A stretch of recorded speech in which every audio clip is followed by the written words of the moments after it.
I want to talk to you about the night you pinned Hulk Hogan.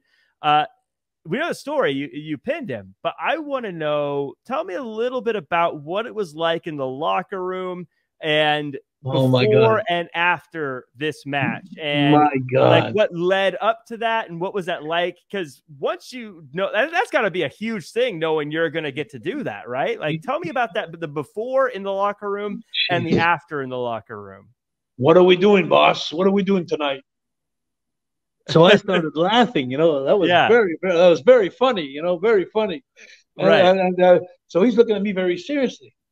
So I'm not kidding. He says, "What are we doing, boss?" He says, "How are you beating me tonight?" That was the first time I knew that he wanted me to go over.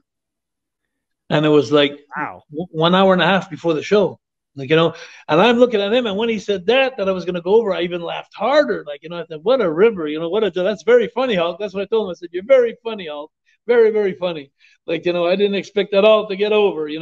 And then he says, "I'm serious, brother." He says, and all the boys are like, you could hear a pin drop. And all the boys are looking to see like what's going on here.